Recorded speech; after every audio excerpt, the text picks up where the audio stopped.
Lesotho, Ntakwana, a very good morning to you. Thank you so much for being with us. Good morning, Alicia. Look, give us the scope. What is happening in Lesotho now? You know, I wish we could talk about the beautiful mountains of Lesotho from time to time. I'd love that too. But essentially, as you've heard in that story, yes, the Prime Minister has lost a vote of no confidence.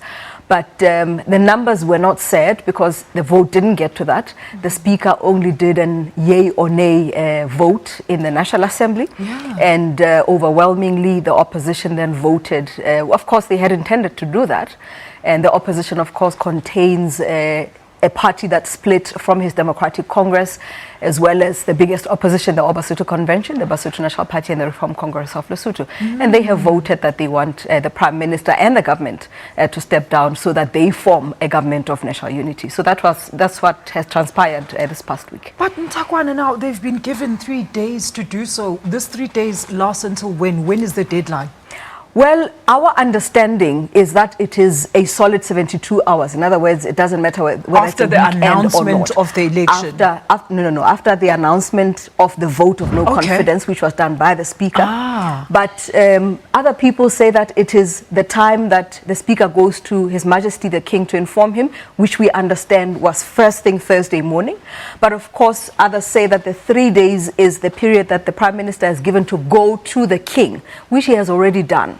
But now we are waiting for the King to either sign the Gazette or say that he is not endorsing their proposal by the Prime Minister for the country to go to elections, which he said in the past few months he will do.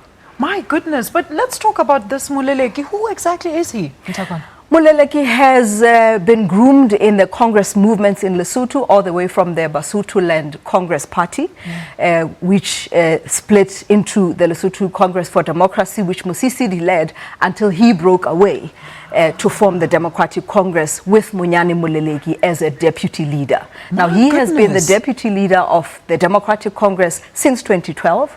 And but I mean, since they went into government in this current coalition government in 2015, there have been fractions within the Democratic Congress. That's exactly what I want to ask. We understand that there were 2 divisions. One was called the Dirurubele, which is butterflies loosely translated, and the other one was Ritopi, which is the Mosisili side, girlfriends, loosely translated. Yeah. So this has been now going on for months until Moleleki officially then announced that he wanted to break away with a huge number of the National Executive Committee of the Democratic Congress and eventually split. And the impact of this now, Ntakwana, I mean, doesn't it cause further factionalism within the Lesotho government? I mean, what does this do to the stability, political stability of the country? Remember that the country already has a 7-party coalition government. But in that coalition government, we have the Deputy Prime Minister's party and 5 other parties.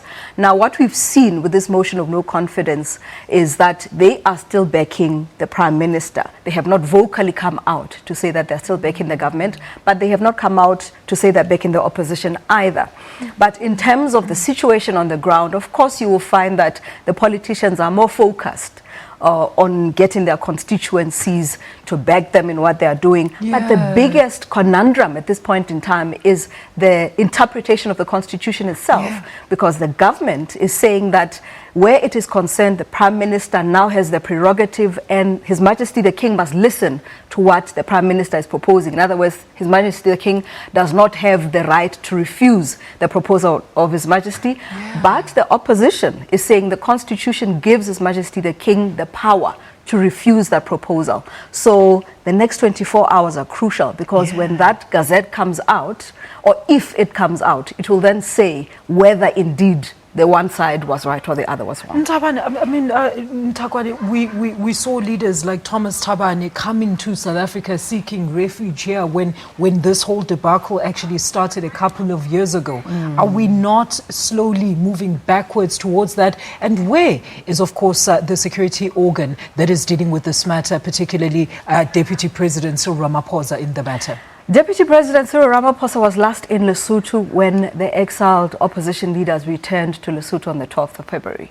And talking about security, he did guarantee that their security they were safe in the country, and that the government would provide the security that they required, that being the police for the leader of the opposition, who's Tom Thabane, and former Prime Minister, as well as the other two leaders, up to a point where they felt they were safe in the country. Yeah. But since then, we have not seen the Deputy President, but we have seen the SADC Oversight Committee that is led by Justice or retired Justice Werema of Tanzania. Yeah. In Lesotho. They have been in Parliament when all of this was going on. They were in Parliament when it reopened on Friday 24th. They were in Parliament during the biggest fracas when the government was trying to present a budget and the opposition flat refused until the Speaker had to adjourn the House. This was on Monday, forcing the government to eventually table this motion on the Wednesday. So that is the situation as it is, and the involvement of SADC in the country at the moment. But now, Ntakwana, it sounds to me like the king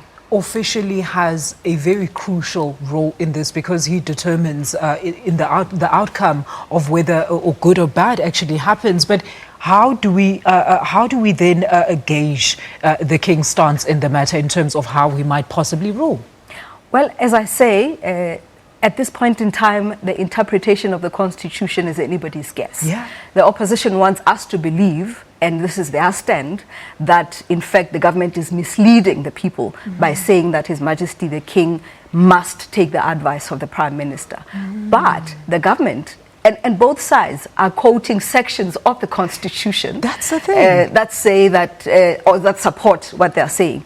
And you have the same situation with analysts in the country. Some of them are saying, look, the Constitution is clear that certain parts must deal with the executive, other parts must deal with issues like prorogation of Parliament or the closure of Parliament, the dissolution of Parliament, as with this particular case, and the no confidence vote. And other parts of the Constitution deal with the everyday dealings of the executive. And they're saying that the advice of the Prime Minister is binding on the King only as far as, and this is the opposition, only as far as the executive and the everyday running of government is concerned. Yeah. But where the Prime Minister's position is concerned, where there is no vote confidence in him and he must step down, those sections of the Constitution shouldn't apply.